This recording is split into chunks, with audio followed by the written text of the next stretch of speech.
If carrying your gun makes you feel like a superhero, remember, Batman trains every night, checks his gear, and never forgets a chamber around. You just grab your coffee, pat your holster, and say, good enough. God damn, Jimmy. This some serious gourmet shit. Let's fix that before you end up like the world's most overconfident cosplayer.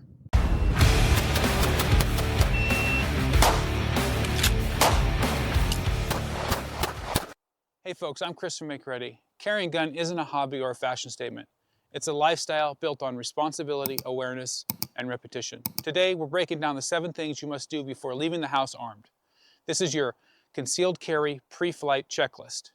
We'll do a little humor, a little science, and a whole lot of real-world logic.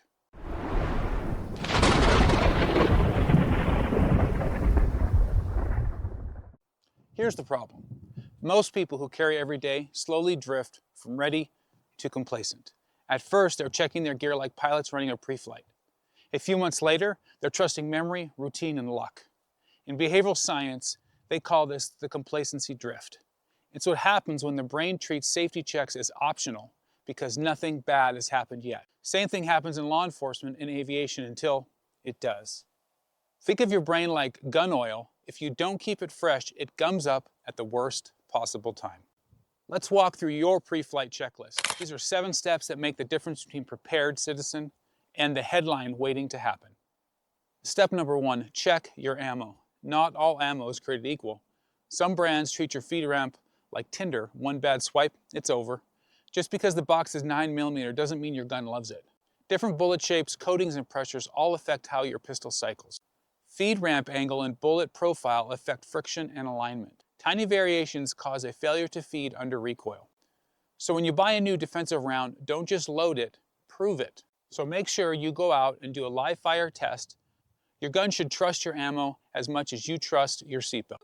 Step 2, verify lubrication and function. A dry gun is like black coffee. It's functional, but bitter. Rack your slide slowly. Feel the gradient resistance? That's your gun saying, feed me. Wipe it down, oil it, rack it, check the slide at least once a week. Step 3, clothing and draw interferences. Your hoodie string is not a retention device. Every outfit changes your access to the gun. Under stress, fine motor control drops by at least 60% per the FBI BSU database. When adrenaline hits, hands tremble, focus narrows, and if your draw snags, you may not have the dexterity to fix it quickly. 1 minute of practice keeps you from dying tangled in your own jacket. Step 4, red dot and sight check. If your red dot's dead, congratulations, you now own the world's most expensive iron sights. Electronics don't care about your confidence, they care about battery life, screws, and the vibration. Thermal expansion and recoil vibrations loosen mounts. A 0.5 degree shift at the mount equals several inches off at 25 yards. Pro tip, mark the optic screws with an oil-based pen. For the first pen, use a black one, and then run the pen around the screw so you create a durable film. Second, after the first one dries, use a blue pen and make an alignment mark. This is important so changes are obvious at a glance. The oil pen won't smear under recoil, and the second color gives you instant feedback. Step 5, chamber and mag status. An unloaded chamber is just cosplay. Memory under stress is unreliable. Cognitive science calls this memory impairment. Multitasking, recall, accuracy can drop 30%. So stop assuming your gun is loaded because you think you did it. Here's something you should be doing. Do a press check, visually confirm the chamber, touch it, see it, and say it out loud, loaded.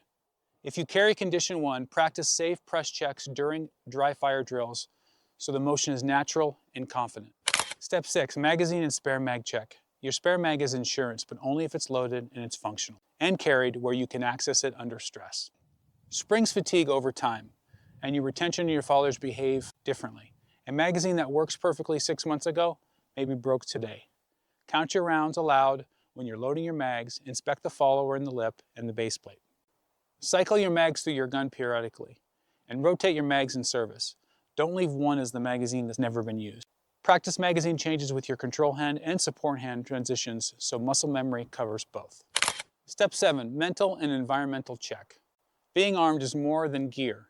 It's the mindset and a situational scan. Run a quick mental checklist. Where am I going? Any restricted areas ahead? Is my phone distracting? What obstacles could slow me down? Do a 10-second scan before cutting out. Check exits, cover options, and your immediate route. Rehearse a simple contingency in your head. Awareness is your first line of defense. Your gear is second.